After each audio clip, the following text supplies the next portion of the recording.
Kita kembali ke sini, kita berlanjut ke Mas Nur Fauzan Ahmad. Monggo, saya persilakan. Seperti tadi, saya juga tidak berani membatasi sak kerson jenengan. Bismillahirrahmanirrahim. Assalamualaikum warahmatullahi wabarakatuh. Alhamdulillah wahdah sadaqa wa'dah wa nasara 'abdah wa 'azza jundahu wa hazamal ahzaba wahdah. Rabbi shrah li sadri wa yassir li amri wahlul 'uqdatam min lisani yafqahu qawli. Hadratul muhtaramin, para alim, mobil khusus Yai Haris, Kiai Ubed, Yai Salahuddin, para kiai sanesipun, Kiai Budi, para rawuh, Bapak-bapak dan sekalian, sebetulnya terlalu mewah saya ini harus bicara di sini, nggak tepat, apalagi harus mengkritisi Kiai Budi ini. Saya nggak akan mengkritisi. Kalau saya berbicara tentang sastra pesisir, memang tidak bisa lepas dari sastra pesantren sebetulnya. Sastra pesisir ya identik dengan sastra pesantren karena memang Islam pertama kali masuk ke Indonesia itu juga dimulai dari pesisiran. Kalau berbicara tentang sastra pesisir, hubungannya dengan dakwah, ya itu memang saya juga sepakat dengan Yai Budi tadi, ud'u ila sabili rabbik bil hikmah wal mau'izatil hasanah. Ya. Dan itu pertarungan atau perselingkuhan, bukan perselingkuhan, pergaulan antara sastra pesisir dengan budaya lokal itu memang tidak bisa dipisahkan. Ya. Dia mengalami yang namanya istilahnya substitusi dan juga sinkretisme. Ada substitusi, ada sinkretisme. Sastra pesantren ini memang disupport ya. Spiritnya memang ya dari Al-Qur'an sendiri gitu. Al-Qur'an sendiri ayat yang pertama tentang Iqra bismi rabbikal ladzi khalaq khalaqal insana min 'alaq iqra wa rabbukal akram alladzi 'allama bil qalam, itu penuh dengan puitis, ada citraan, ada simbolis, ada majas, ada rima yang itu juga menggambarkan bagaimana kita ini menjadi sastrawan yang baik gitu. Iqra itu membaca, kemudian menulisnya dengan al-qalam gitu. Jadi bagaimana kita menjadi sastrawan yang baik. Karena agama, petunjuk-petunjuk itu kalau tidak di cara berkomunikasi yang baik dengan sastra yang baik itu nanti memasuknya juga akan susah gitu ya. Jadi dalam rangka untuk pemasyarakatan atau komunikasi agama kepada masyarakat ini, Al-Qur'an juga memberikan satu panduan, yaitu bil hikmah wal mau'izatil hasanah. Bagaimana dengan hikmah? Nah, cara hikmah ini rupanya diambil oleh para penganjur agama Islam, para mubalik, para kiai. Bagaimana masuknya Islam di Indonesia juga lewat sesuatu yang sangat smooth gitu ya, dengan proses budaya tadi. Tidak ada peperangan, yang peperangan itu hanya menimbulkan luka yang dalam, dendam yang dalam, tapi dengan proses cinta ya akrabnya dengan tasawuf gitu ya. Karena sastra pesantren tidak bisa dilepaskan. Dalam pengertian sastra itu sendiri kan semua karya tertulis. Tapi kalau istilah sastra itu kan tulisan yang indah. Tapi di dalam pengertian sastra di sini semua karya tertulis itu ada yang fiksi, ada sastra kitabi, ada sastra sejarah, ada sastra yang sifatnya itu fiksi. Nah, di fiksi ini ada genre, ada prosa, ada puisi, ada drama. Dan ini itu semua tidak lepas dari nilai-nilai yang ditawarkan oleh Al-Qur'an.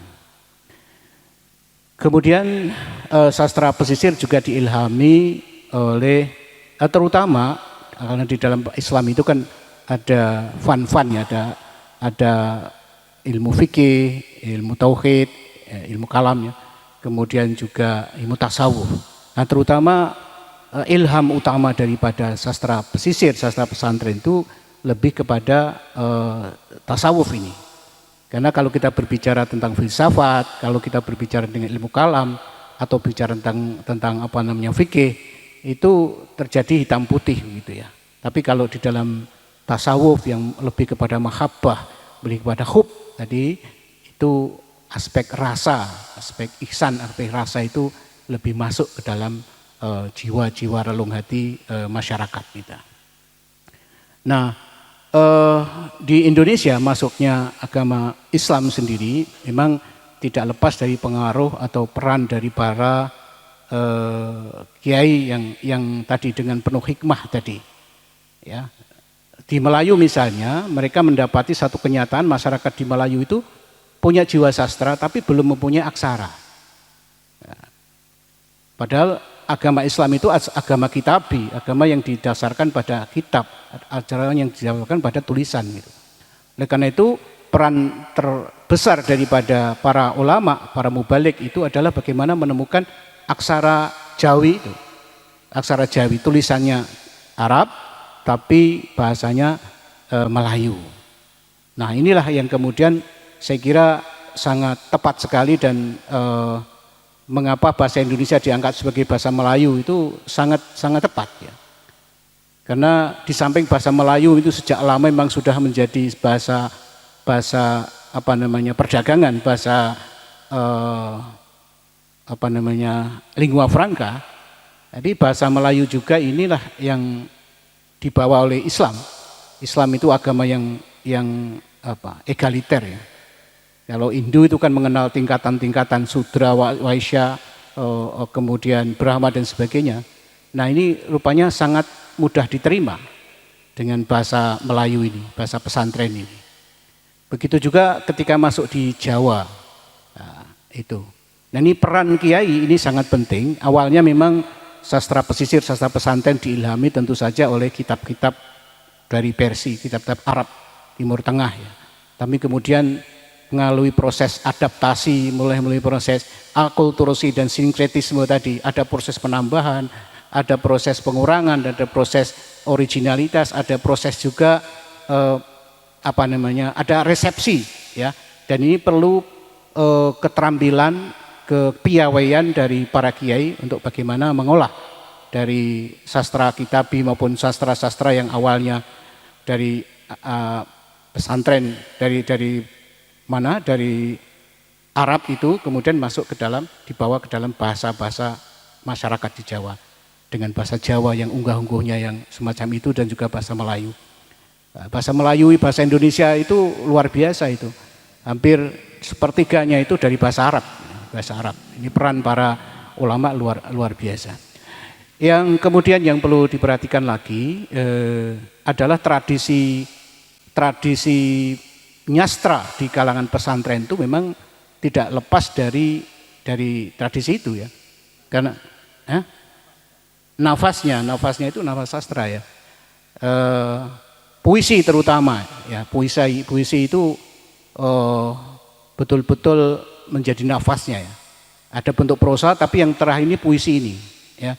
Puisi ini karena di dunia pesantren tidak lepas dari namanya naldom, ya, syair-syair untuk menghafalkan ilmu-ilmu yang sulit, ilmu alat ya, nahwu, sorof, batik sampai kepada ilmu-ilmu tajwid pun itu bisa disyairkan itu. Fikih juga disyairkan itu ya. Bagaimana Mbah Rifai ya, itu juga menulis tentang kitab tarajuman itu disusun dalam bentuk naldom syair-syairan itu supaya mudah ngelanyahke, kemudian juga masuknya itu mudah untuk proses pemahamannya itu juga mudah. Saya rasa itu jadi peran dari pesantren itu sangat luar biasa. Jadi antara pesantren dan sastra itu tidak bisa. Cuma permasalahannya kedudukan sastra pesantren itu memang agak belum mungkin bisa diterima ya. Nah, dulu pernah ada istilah sastra religius, ada sastra profetik, ada sastra sufi, ada sastra kitabi gitu ya. Ya mungkin mulai Gus Dur naik tahun 2000 itulah kemudian istilah pesantren itu menjadi lebih ngeremboko gitu. Tapi bagaimanapun juga keberadaannya sangat keberadaannya tidak bisa dilepaskan. Jadi memang ada kenyataannya Tinggal bagaimana, dan kita mempunyai kemampuan potensi untuk bisa lebih lepas lagi, lebih luas lagi bahasa pesantren ini. Ya, karena memang dasarnya dari para ulama-ulama yang kemudian dilanjutkan mulai tahun 70-an ini ada siapa ya? Subah Asa ya mungkin ya. Kemudian ada model Jamil Suherman, ada Muhtar, ya. Kemudian yang baru itu ada Gusmus, kemudian Cak Nur. Terakhir ini juga muncul sastrawan-sastrawan yang muncul dari pesantren. Nah, istilah sastra pesantren sendiri memang masih diperdebatkan dalam dunia sastra. Apakah sastra pesantren itu sastra yang ditulis oleh orang pesantren? Ada yang mengatakan begitu. Sastra yang ditulis orang pesantren, sastra tentang kehidupan pesantren, atau sastra yang bertema tentang pesantren. Ini juga banyak definisi yang masih belum ada kesepakatan ini.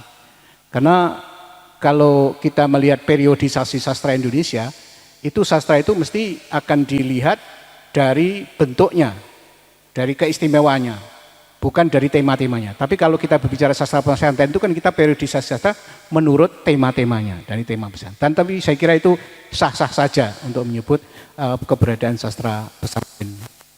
Dan sebagai media dakwah, ini saya kira sangat dipengaruhi, dan itu juga menjadi prinsip di dalam Al-Quran ya. Saya kira di surat Asy-Syu'ara itu kan diperintahkan supaya kita ini tidak mengikuti penyair-penyair, sastrawan-sastrawan yang hidup mengembara, hidup seenaknya sendiri, mencari sesuatu yang dia sendiri mungkin tidak melakukan.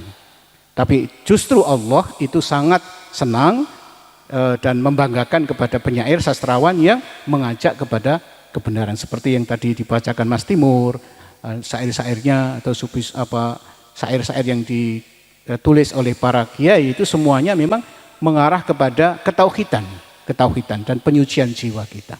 Saya kira itu Mas Ahyar sementara. Terima kasih. Terima kasih Mas Fauzan. Jadi sastra pesantren bisa menjadi medium untuk menyampaikan sesuatu yang rumit, ilmu-ilmu yang dalam menjadi hal yang bisa lebih gampang untuk diterima, kira-kira diterima masyarakat gitu kira-kira. Seperti tadi saya janjikan, jadi setelah Mas Fauzan sebelum nanti masuk ke Kiai Haris, satu lagi Mas Yanuar dan Mas Imron, silakan. Kolab kalah Gus Solah nih.